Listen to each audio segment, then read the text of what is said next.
Hola, me llamo Verónica, tengo 44 años y tengo colitis ulcerosa desde los 37. Cuando el médico me dice tienes colitis ulcerosa, me quedé así, pues como estaba. Y lo que sí que le dije es, pero se cura. Y ahí fue cuando me explicó, no, no se cura, es una enfermedad crónica que tiene tratamiento y se mantiene estable. Y bueno, pues la verdad es que ese día salí de la consulta un poco, no sé, igual casi, como diciendo, bueno, una enfermedad crónica, como que no me lo creía mucho, no entendía, no conocía nada de la enfermedad, ni del Crohn, ni de la colitis ulcerosa, nunca había oído hablar, entonces no era consciente de lo que se me venía encima, claro. Entonces, hasta que realmente no fue pasando el tiempo y te van pasando cosas y es un proceso largo de asimilación y decir, uff, esto que me está pasando pues es grave, ahí se para tu vida en ese momento, ¿no? Cuando ya ves que los tratamientos no respondes a ellos y que es lento. Otra cosa que me llamaba la atención es que me decía todo el mundo, uff, tienes que tener paciencia. Y yo decía, pero paciencia, porque claro, esto no es te duele la cabeza, me tomo una aspirina, me pasa el dolor de cabeza, no. Esto es, tienes colitis ulcerosa, te doy el tratamiento y te funciona o no, o tardas más tiempo en responder a él o no. Entonces sí que es un proceso largo de asimilación, hasta que realmente no pasas por todas las fases y yo creo que empiezas a decir, vale, ahora sé lo que es esto, en el momento que empiezas a ver un poquito la luz y que dices tú, empiezo a recuperar un poco, a estar un poco mejor. Ahí ya eres consciente de decir, vale, si me vuelve a dar otro brote, ya sé lo que más o menos lo que me va a pasar. Nunca tuve problemas yo con explicar lo que me pasaba, no me daba vergüenza decir, es que no aguanto las ganas de que me lo hago encima, que te hace casa encima. Nunca tuve, eso no me coartaba, no me daba vergüenza explicar lo que me pasaba. Siempre lo he dicho con claridad y lo he explicado para que de alguna forma a lo mejor ellos también te pueden ayudar y entienden más cuando te encuentras en una situación, tengo que ir a un baño corriendo porque no aguanto que me lo hago encima.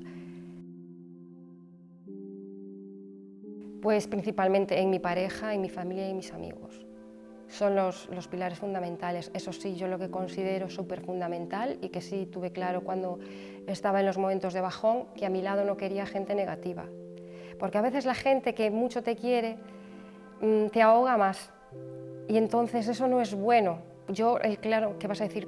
A mi madre, por ejemplo, mi madre tenía que venir al hospital a hacerme visitas de médico porque ella se agobiaba tanto y me ponía a mí en un estado de nervios que no podía. Entonces mi madre tenía que venir de visita de médico. Yo necesitaba a gente positiva y que me animase, porque hundida yo ya estaba. No necesito que otra persona venga a decirme, ay, ¿cómo estás? Porque mira, no. Yo necesito que venga alguien y que te diga, tranquila, que te vas a poner mejor, que vas a mejorar, gente positiva. Eso es fundamental, tener gente positiva a tu alrededor, con buenas energías y que tire de ti, porque tú ya estás abajo, ya estás fatal y lo ves todo negro y que no sales del túnel. Entonces yo creo que eso es muy importante, que te rodees de gente, bien sea amigos, familiares, el médico es fundamental también. Yo creo que eso es fundamental, la gente que sea con mentalidad positiva. Bueno, una fundamental yo creo que es el apoyo de un psicólogo, un psiquiatra a veces, no sé. Yo en mi caso, en contadas ocasiones vino a verme porque ya el médico me veía en un estado muy depresivo, y a lo mejor porque yo también igual soy más fuerte, pero hay gente que no tiene esa fortaleza y un apoyo psicológico es muy importante. Es la ayuda del profesional, que te ayude a asimilar la enfermedad y, no sé, a quitarte esos pensamientos negativos y salir del túnel un poco. Eso por el lado de la enfermedad, pero luego también a lo mejor a nivel institucional, como por ejemplo, que hubiese más baños públicos en la ciudad con acceso a ellos y que estén limpios, en condiciones, o que los mismos establecimientos que te faciliten la entrada, pues desde una cafetería, una tienda de ropa, lo que sea, una tienda de comestibles, el poder acceder al baño. Que ya no sales de tu casa tranquila, que vas a la compra, te vas a dar un paseo simplemente, pero no puedes hacer eso ya. Tienes que ir pensando, vale, voy a hacer esto, pero por el camino dando un aseo. Lo más duro de la colitis ulcerosa, en mi caso, para mí fue el sufrimiento hasta llegar a la mejoría. El sufrimiento que que ves que pasan horas, días, semanas y que sigues ahí. Eso fue para mí muy duro, el dolor. Conocer el dolor diario, eso es lo que... Y luego, a ver, el aislamiento social que te somete, social y laboral, porque tienes que dejar de trabajar, porque no, te incapacita. No es que puedas, bueno, trabajas haciendo esto, pero igual puedes hacer aquello. No, te incapacita para cualquier tipo de trabajo. Y luego el aislamiento social. Es que vives como en una cárcel, sin serlo, en tu casa, porque no quieres salir. Yo no quería salir. Yo iba pues al médico porque tenía que ir, no me quedaba otro remedio, pero a ningún sitio más. Aparte de que, claro, ya no te apetece porque estás mal, tienes dolores y no tienes ganas de hacer vida ni nada. Te aísla socialmente, te aísla laboralmente, te incapacita. A disfrutar el minuto, el segundo de decir, en el momento que empiezas a tener mejoría, que dices tú, hoy no me duele nada, parece que quieres comerte el mundo.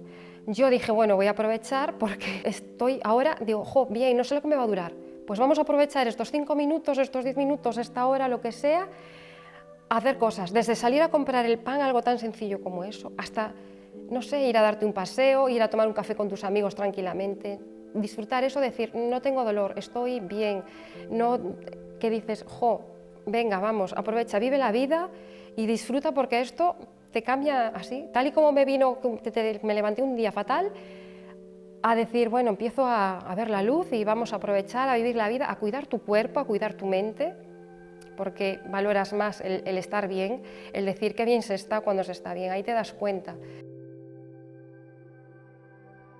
Si eres una persona que te gusta salir a pasear, hacer ejercicio, yo qué sé, todo eso se acaba, se para, se acaba. Hasta que no vuelves a remontar y poder otra vez retomar tu vida, lo que te decía, poder salir a comprar la barra del pan, es que no puedes. Es difícil decir y que piensas, ¿qué ha pasado? Le das vueltas a la cabeza diciendo, ¿qué fue lo que pasó para que yo esté así? Pero es que no hay una explicación, claro, no se sabe. Entonces, tu vida se para ahí en ese momento. Sigues viviendo, pero mal viviendo, porque realmente no estás viviendo, porque ni sales a tomar un café con tus amigos, ni vas a trabajar, ni puedes viajar, ni puedes pasear a tu perro, no sé, algo así. Todas las cosas simples de la vida no puedes hacerlas. Llegar a la cirugía, que me pongan una bolsa, llegó un punto que a mí eso ya no me preocupaba. Para mí lo que más era decir, pensaba que no iba a saber ya lo que es vivir sin dolor. Pensé que el dolor se me iba a quedar crónico, que iba a ser para siempre.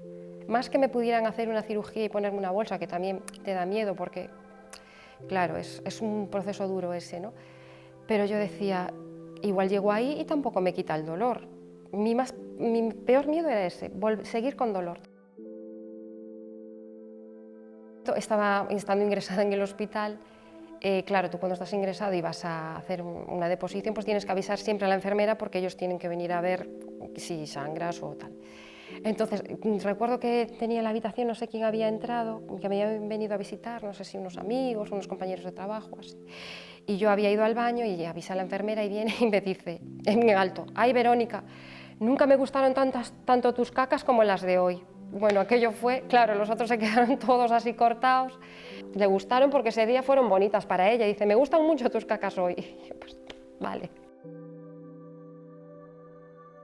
Bueno, pues lo que me decían a mí mucho los médicos y así, que tenía que tener paciencia y que yo no lo entendía, no me cabía. Yo decía, ¿cómo paciencia si llevo, no sé, muchísimos meses con esto y no veo avanzar nada? Y que a lo mejor das un pasito pero vuelves para atrás. Pues sí, hay que tener mucha paciencia porque, claro, cada persona es un mundo y cada enfermo es un mundo y responde al tratamiento de diferente forma. Entonces puede ser que a uno le vaya bien desde un principio y que note la mejoría, pero hay otros que no nos va tan bien y que tardamos mucho más en el tiempo el estabilizarnos y conseguir, pero bueno, que se consigue. Y luego, sobre todo, fundamental lo que dije antes, rodearte de gente que te apoye de forma positiva y que aporte positivo a tu vida, buen karma, buenas vibraciones y que tire de ti. Y luego eso yo también creo que es fundamental, el médico, el equipo médico que te atiende, también sí. el que tú te sientas cómodo con tu médico a la hora de hablar y que te lo explique todo muy bien y que agote todas las posibilidades, que no el médico al verte porque tú tienes un momento de bajón te diga, bueno, pues tiramos la toalla aquí, no vamos a seguir. Porque a mí me pasó con mi médico tiraba de mí. Yo lo veía muy negro, pero él me decía, yo creo que debemos de intentar esto. Cuando había a lo mejor otros que sí que decían, yo con esta chica no seguiría, ya hasta aquí, iríamos a una cirugía, pero él dijo que no. Ahora que sé lo que pasa, digo, hay que agotar siempre todas las posibilidades, aunque estés mal y lo veas muy negro, espera, vamos a probar, porque es lento, la mejoría igual no la ves tan efectiva ya al instante, pero la vas a ver, eso seguro.